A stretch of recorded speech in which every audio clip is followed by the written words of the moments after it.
যখন তুমি আমার গলায় এই চাপা ফুলের মালা পরিয়ে দিলে, ভাগ্যের মর্যাদা দিলে, যখন আমার জন্য সেবার ডালা প্রস্তুত করলে, আমি বিনতানন্দন গরু, হর্ষনন্দন গরু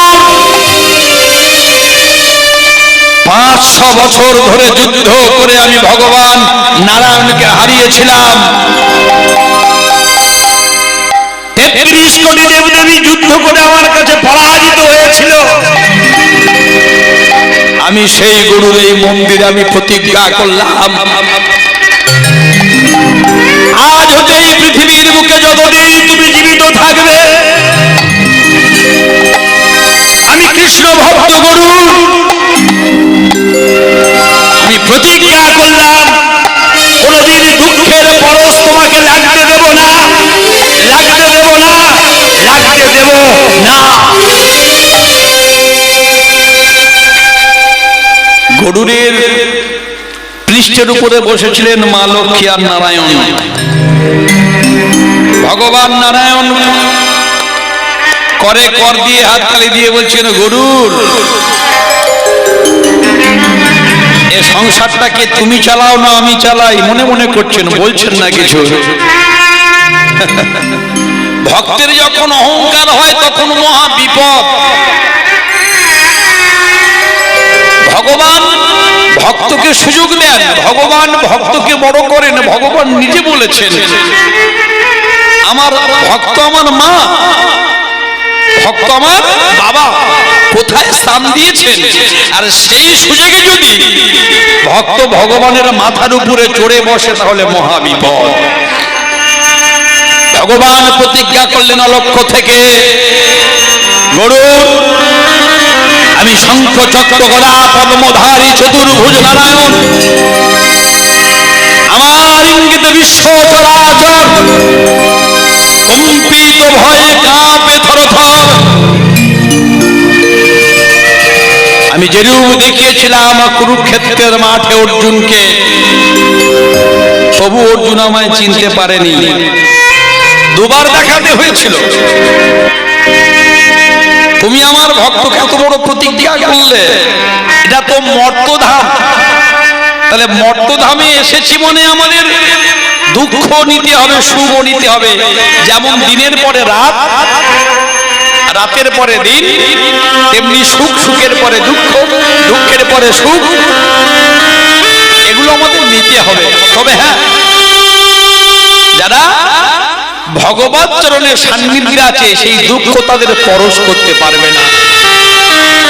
দিয়ে ধন বুঝে মন ভরে নিতে কতক্ষণ, যে করে আমার তারই করি সর্বনাশ, তাতে যদি না ছাড়ে আমার পা, আমি হই তার দাসের অনুদাস। তাই গৌর হরিব, এই কথাটা শুনে ভয় পাবেন না। ভগবানকে ডাকলে ভগবান আমাদের সর্বনাশ করবে। হ্যাঁ, কি সর্বনাশ? ছেলে মারা যাবে, স্ত্রী মারা যাবে, সংসার শ্মশান হবে না, ভুল কথা। কাদের হয়? যারা মর্কট বৈরাগ্য করে, যারা ধর্মের রক্ষা করে না, যারা ধর্মধ্বজী হয়।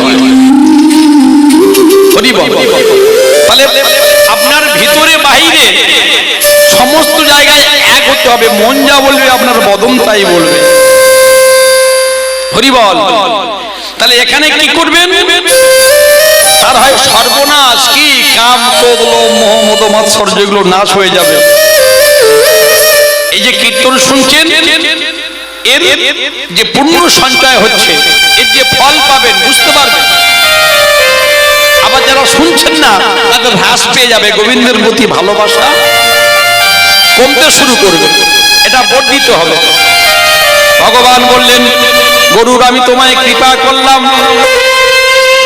এই গরুর বিনতানন্দন গরুর একটু ছোট করে বলি, তারপরে লীলাটা আমি সমাপ্ত করব। কদ্রু আর বিনতার ঝগড়া হয়েছিল। কদ্রু বলল, ওই যে একটা অশ্ব যাচ্ছে, ইন্দ্রের অশ্ব উচ্চ শোভা, বলতে পারো ওই অশ্বের রংটা কি? বিনতা বলেছিল সাদা, কদ্দু বলল না কালো। প্রকৃত সাদা ছিল। এখন কদ্দু যখন খোঁজ নিয়ে জানতে পারলো অশ্বের রংটা সাদা, কদ্দুর তো অনেকগুলো সাপ, জগতে যত সাপগুলো হচ্ছে কদ্দুর সন্তান। সাপেদের বলল তোরা গিয়ে সাদা অশ্বটাকে ভালো করে জড়িয়ে ধর। সাদা অশ্বটা কালো হয়ে গেল। দূর থেকে বিনতাকে দেখিয়ে বলল ওই যে অশ্ব দেখো দিদি, ওটা কালো অশ্ব। পণ ছিল, বাজি ছিল কি যে হেরে যাবে তাকে দাসী বৃত্তি করতে হবে। কশ্যপ মুনির স্ত্রী অদিতি, দিতি, দনু, কদ্রু, কশ্যপ মুনির অনেকগুলো স্ত্রী। দিতির গর্ভে থেকে, অদিতির গর্ভে থেকে সমস্ত দেবতাদের জন্ম হয়েছিল। এখন যখন হেরে গেল, দাসী বৃত্তি করছে, দুটো সন্তান হয়েছিল, দুটো ডিম। কশ্যপ মুনির কাছে গিয়ে বলেছিল, বিনতা বলেছিল স্বামী কদ্দুর যদি এত সন্তান হতে পারে তাহলে আমাকে সন্তান দাও। বলে কতগুলো সন্তান তোমার লাগবে? বললো একটা বা দুটো সন্তান, সুসন্তান দাও। এক হইস চন্দ্র স্বপ্ন সক্ষমতম তারাগণ। অমাবস্যার দিনে কোটি কোটি তারা থাকে, তাদের আলোয় কোনো কাজ হয় না। একটি মাত্র চাঁদে জগতের অন্ধকার হরে, কিন্তু কোটি কোটি তারাগণ তারা কি করিতে পারে? একটা ছেলে যদি রবীন্দ্রনাথ ঠাকুর হয়, একটা ছেলে যদি বিবেকানন্দ হয়, সেই তার পিতা মাতার মুখ উজ্জ্বল করবে। দুটো ডিম প্রসব করেছিলেন, অনেকদিন হয়ে যায়, ডিম ফুটে বাচ্চা হয় না। কদ্রু বলল ডিম খারাপ হয়ে গেছে, ফেলে দে। রাগ করে একটা বড় ডিমটা নিয়ে তুলে আছাড় মেরেছিল।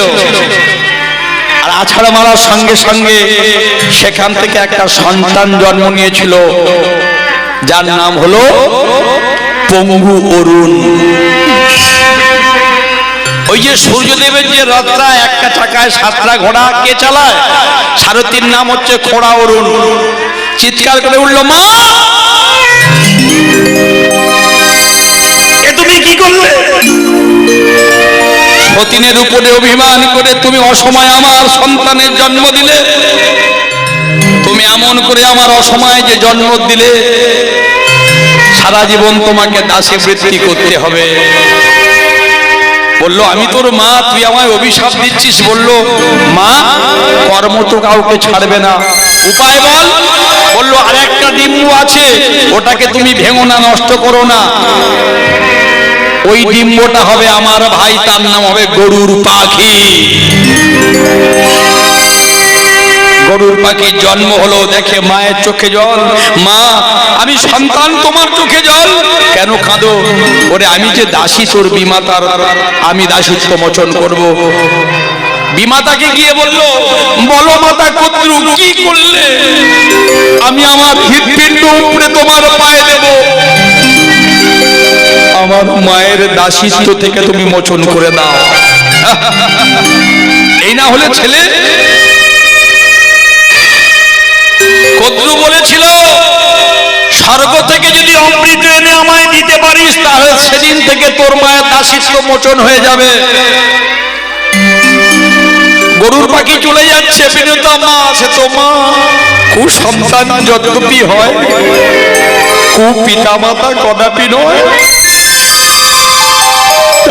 হাতটা দিয়ে অরুণ তুই যাস না, একটা ছেলে আমায় ছেড়ে চলে গেছে, তুই আমায় ছেড়ে যাস না মা, আমি তোমার দাসীত্ব মোচন করব। মায়ের পায়ে প্রণাম করে, পিতার চরণ স্মরণ করে গরুর পাখি চলেছেন কোথায়? পিছন থেকে মা ডাক দিয়ে বিনোদা বলছে, দাঁড়া, আমি তো ভগবান নারায়ণের ভক্ত, 33 কোটি দেবতার সঙ্গে তুই যুদ্ধ করলে তো মারা যাবি। বিশ্বের যিনি সর্বমূলাধার সেই নারায়ণ, সেই নারায়ণের নাম আমি তোর গায়ে লিখে দেব। মায়ের চরণে প্রণাম করেছেন, মায়ের চরণে প্রণাম করেছেন, আর মা নয়নের কজ্জল দিয়ে নারায়ণের নাম লিখে দিয়েছেন। সন্তান যখন প্রণাম করবেন দুটো হাত দিয়ে আশীর্বাদ করবেন, তার মস্তকটাতে চুম্বন করবেন, ভগবান শ্রীহরির নাম স্মরণ করবেন। আশীর্বাদটা যে আশীর্বাদ করবেন সেটাই বাস্তব হবে। তার জন্য আপনার ভজন থাকতে হবে। খালি কলসি যদি গড়ান জল তো পড়বে না মা, আগে জলেতে পরিপূর্ণ করে রাখুন, জল গড়ালেই দেখবেন জল পড়বে। গরুর পাখি প্রণাম করে চলেছেন। 33 কোটি দেবতার সঙ্গে যুদ্ধ হলো। ইন্দ্রচন্দ্র গরুর কুবের সবাইকে পরাস্ত করে ফেললো। দেবরাজ ইন্দ্র গিয়ে ডাকছেন ক্ষীরোদ সমুদ্রে, ভগবান নারায়ণকে জাগো, হে বিশ্বপিতা জাগো, জাগো, জাগো। সবাই একটু হাত জোড় করুন, সবাই একটু হাত জোড় করুন। জাগো গোবিন্দম, ভাগবতের এটা মন্ত্র। গোকুলানন্দম গোপালম গোপী বল্লভম নিতাই গৌর হরি বল হরি গোবিন্দম গোকুলানন্দম গোপালম গোপী গোবর্ধন ধরহি তং বন্দে গো প্রতিপ্রিয়াম। ওম নমো ভগবতে বাসুদেবায়। ওম নমো ভগবতে বাসুদেবায়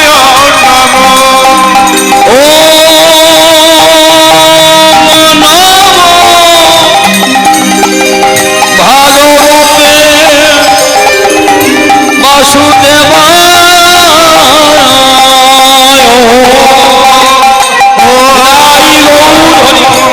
ভগবতে বাসুদেবায় নমো। ওম নমো ভগবতে বাসুদেবায়।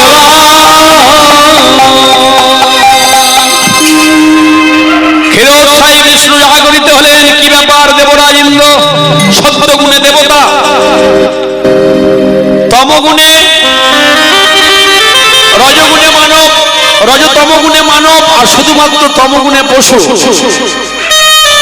সত্যগুণে দেবতা, রজগুণে দানব, রজতমগুণে মানব। কেন তোমার চোখে জল দেবরাজ ইন্দ্র? প্রভু, একটা পাখির কাছে আমরা সবাই পরাজিত হয়েছি। ভগবান হেসে উঠলেন। একটা পাখির কাছে তুমি দেবরাজ ইন্দ্র পরাজিত হয়েছো? কি নাম তার? বললো তার নাম গরুর। হরি বল। ওগো অন্তর্যামী শ্রী গোবিন্দ অন্তরে জানিলা। হরি হরি বল। অন্তর্যামী শ্রী গোবিন্দ অন্তরে জানিলা। এবারে অন্তর্যামী শ্রী গোবিন্দ অন্তরে জানিলা। এবার অন্তর্যামী শ্রী গোবিন্দ অন্তরে জানিলা। এখন গরুরের মা তো গরুরের গায়ে লিখেছেন নারায়ণের নাম। তত্ত্বটা কোথায় বুঝতে পারছেন? নারায়ণ জানতে পারে বলছেন ঠিক আছে আমি দেখছি, আমি দেখছি কে আমার সঙ্গে যুদ্ধ করবে। গরুর পাখি এসে বলছে, হে নারায়ণ, আমার তো কোনো ক্ষমতা নাই যুদ্ধ করার। আমার মা বিনতা বলে দিয়েছেন, মা ভালো হলে তার সন্তান ভালো হয়। আমার মা বিনতা বলে দিয়েছে, যেখানে ভগবান শ্রীহরির দর্শন পাবি বলবি আমি যুদ্ধ করতে চাই না, আমি তোমার চরণ চাই। ভগবান চিন্তা করলেন, যদি এর সঙ্গে যুদ্ধ না করি তাহলে সমস্ত 33 কোটি দেবদেবীগণ ভাববে যে ভক্ত বলে ভগবানের নাম স্মরণ করেছে বলে তাহলে ভগবান আমাদের সঙ্গে ভগবান সঠিক কাজ করেনি। তাই কি করলেন? ভগবান মনের ভিতর থেকে একটা অহংভাব জাগিয়ে দিয়েছেন, দিয়ে বলল গরুর আমার সঙ্গে যুদ্ধ করো। 500 বছর যুদ্ধ হলো। গরুরের কাছে নারায়ণ পরাজিত হয়ে গেল। আর পরাজিত যখন হয়েছেন, ভগবান নারায়ণ বলছেন, বলো গরুর তুমি কি চাও? এই জায়গাটা এখানে ভক্তের অহংকার। গরুর বলছে প্রভু আমি তো জিতে গেছি, হ্যাঁ তুমি তো হেরে গেছো, হ্যাঁ তাহলে বর এখন তুমি আমায় দিতে পারবে না, 33 কোটি দেবদেবীকে আমি হারিয়েছি, এই যে অহংভাব, তুমি আমার কাছে হেরে গেছো, হ্যাঁ তাহলে বর আমি তোমায় দেব। ভগবান মনে মনে চিন্তা করছেন দিয়ে ধন বুঝে মন ভরে নিতে কতক্ষণ, তুমি আমায় বর দেবে গরুর, হ্যাঁ আমি তোমায় বর দেব প্রভু, আমি তো এখন ভগবান হয়ে গেছি। ভগবান বলে বেশ, তবে বর যদি দিতে হয় তবে এই বর তুমি আমায় দাও। কি বর? গরুর আজ থেকে সারাটা জীবনের জন্য তুমি আমাদের বাহন হয়ে যাও।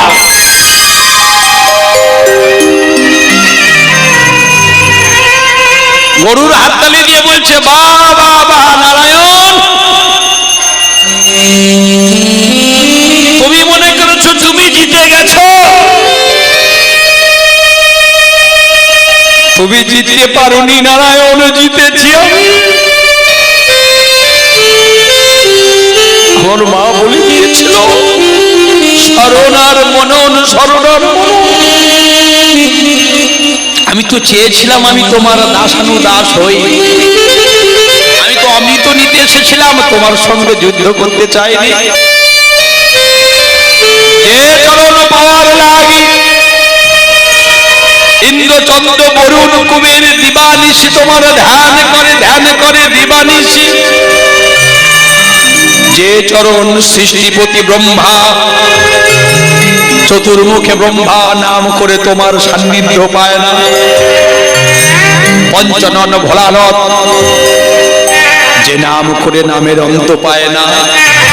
এ ভগবান কোটি কল্প কাল যুগ ধরে তোমার চরণ ভক্তগণ পায় না, আর আজকে কৃপা করে সারা জীবনের জন্য তুমি আমায় বাহন করে দিলে, এর থেকে আনন্দের আর কিছু আছে?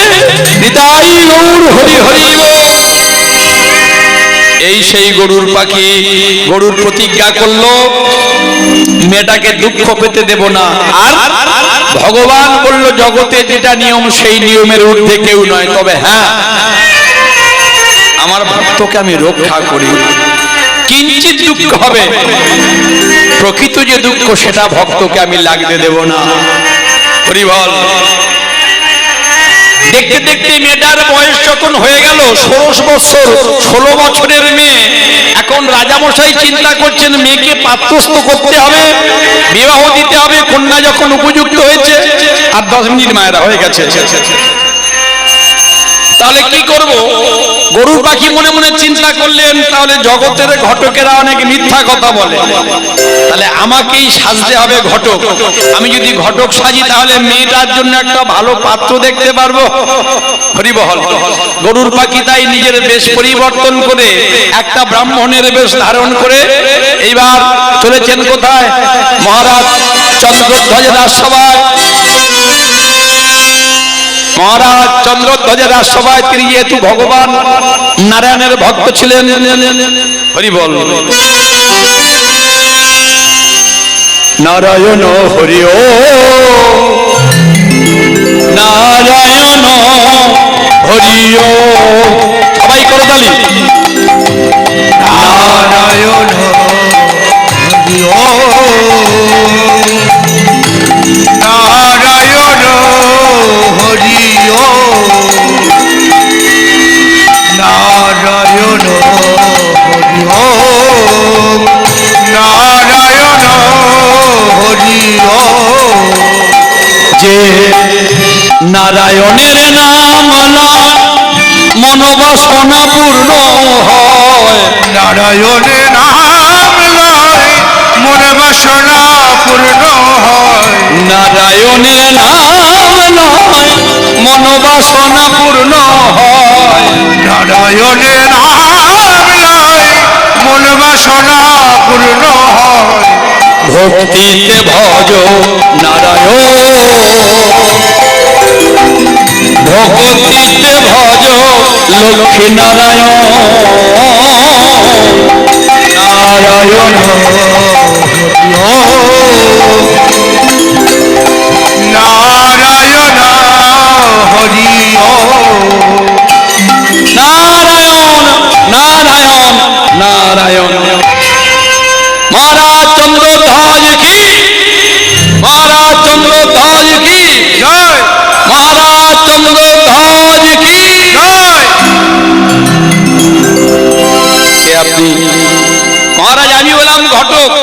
সেটা কে না গরুর পাখি। রূপ পরিবর্তন করে ব্রাহ্মণের বেশ ধারণ করে এসেছেন। আপনার কন্যার জন্য কন্যাকে পাত্রস্থ করতে চান? হ্যাঁ মহারাজ, আমি ঘটক তো, আমি যেখানে পাই না কেন একটা ভালো পাত্রের সন্ধান নিয়ে আসবো। মহারাজের কাছ থেকে বিদায় নিয়ে ওই ব্রাহ্মণ রূপী গরুর পাখি চলেছেন। হরি বল। সমস্ত ঘুরে ঘুরে দেখছেন কোথায় পাওয়া যায় ভালো পাত্র। ওগো স্বর্গ পাতাল ভূমি গরু,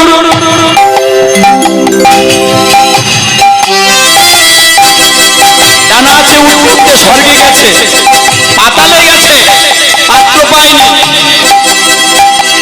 মানুষের জন্য তো মানুষের মতো মানব পাত্র খুঁজতে হবে।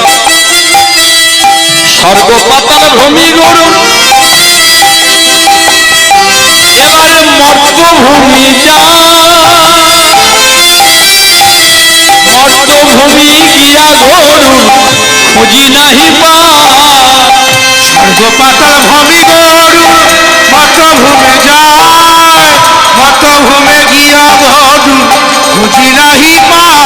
আজ মর্ত মাঝে পেল না রে, মর্ত মাঝে পেল না রে, মর্ত মাঝে পেল না রে, মর্ত মাঝে পেল না রে, কত গ্রামে গ্রামে ঘুরে ঘুরে, মর্ত মাঝে পেল না রে, নগরে নগরে ঘুরে ফেরে, মর্ত মাঝে পেল না রে, নগরে নগরে ঘুরে ফেরে, মর্ত মাঝে পেল না রে। বলি সদে পাত্র নাহি পেলাম, আই গৌর হরি হরি। নাহি পেলাম মর্ত মাঝে পেল না, ভালোবাসা নাহি পেলাম মর্ত মাঝে পেল, ভালোবাসা নাহি পেলাম মর্ত মাঝে পেল।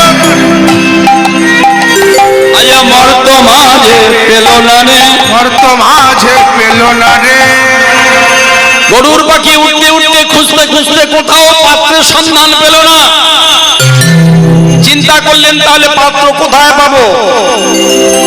গরুর পাখি তো আর অন্তর্যামী ভগবান নয়, যিনি অন্তর্যামী তিনি জানেন পাত্র কোথায় আছে। হরি বল। এখন গরুর পাখি ভোরের বেলা হঠাৎ তাকিয়ে দেখছেন দূর বনের ভিতরে, ওগো বন মাঝে যায় গরু, দূর হতে দেখে, বন মাঝে যায় গরু, দূর হতে দেখে, অপূর্ব এক প্রাসাদ ভাবে মনে মনে, অপরূপ এক প্রাসাদ ভাবে মনে মনে, অপরূপ এক প্রাসাদ ভাবে মনে মনে, আমার অপরূপ এক প্রাসাদ ভাবে মনে মনে। গরুর মনে বড় আশা জেগেছে, ওইখানেতে ওইখানেতে, ওইখানেতে ওইখানেতে পাত্র পাবো, ওইখানেতে পাত্র পাবো, ওইখানেতে আমার মন বুঝি তাই জানে, পাত্র পাবো, ওইখানে আমার মন বুঝি তাই জানে, পাত্র পাবো, ওইখানে বলি যাই রে লীলার মালাই যাই রে, তাই গৌর হরি। লীলার মালাই যাই রে পাত্র পাবো, ওইখানে যাই রে লীলার মালাই যাই রে পাত্র পাবো, যাই রে লীলার মালাই যাই রে পাত্র পাবো, পাত্র পাবো ওইখানেতে, পাত্র পাবো ওইখানেতে। গরুর পাখি ভোরের বেলা গিয়ে দেখছেন এটা ছিল অবন্তীনগর, রাজা ছিল চন্দ্রধ্বজ। সেখানে গিয়ে খোঁজ নিয়ে দেখলেন রাজার নাম হংসধ্বজ, আর সেই রাজার একমাত্র পুত্র নাম তার, সেই রাজার একমাত্র পুত্র নাম তার কি, নাম তার চন্দ্রহংস। সে মায়ের সেবক, শ্যামা নামের লাগলো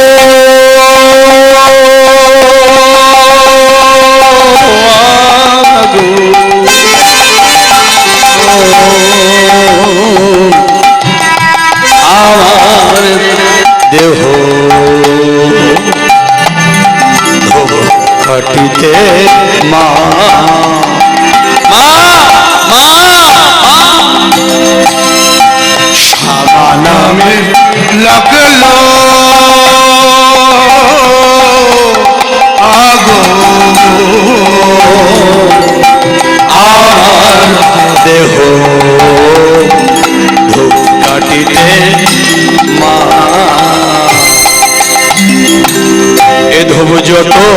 জালি সুবাস তত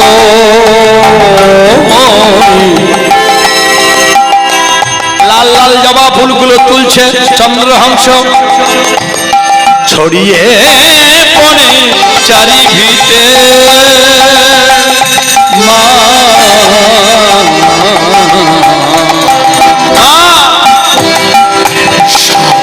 আমের লাগলো আগো আমার ধোপ কাঠিতে ভক্তি আমার আস্তে আস্তে মায়েরা দেখবেন মোবাইল যখন বেশি ব্যবহার করবেন সারাদিন ব্যবহার করার পরে আস্তে আস্তে চার্জ দিতে হয় না, চার্জ দিতে হবে, নাহলে মোবাইলটা বন্ধ হয়ে যাবে।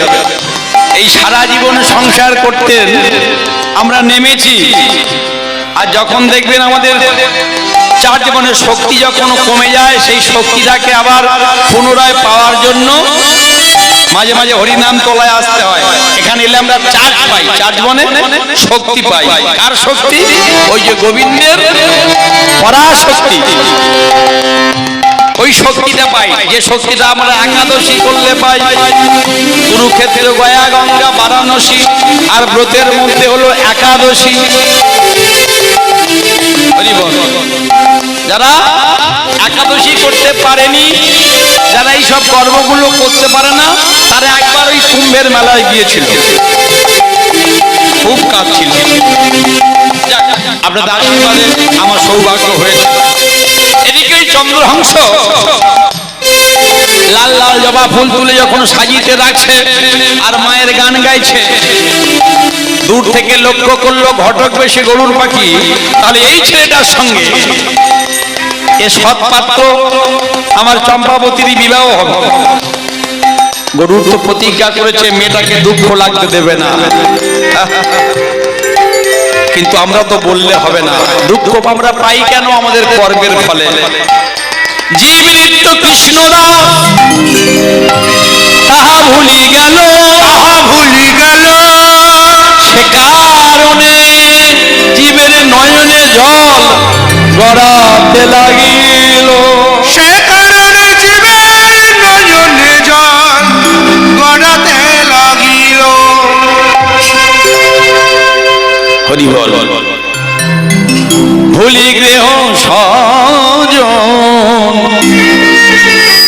ভুলি গৃহ সজন, সব সঁপেছি তোমায়।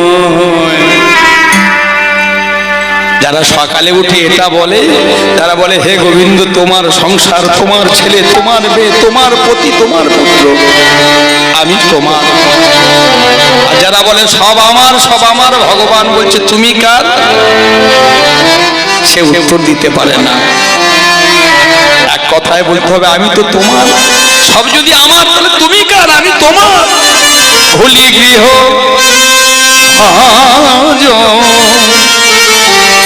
ভুলি গৃহ সব সঁপেছি তোমায়। রাখো রাখো রাঙা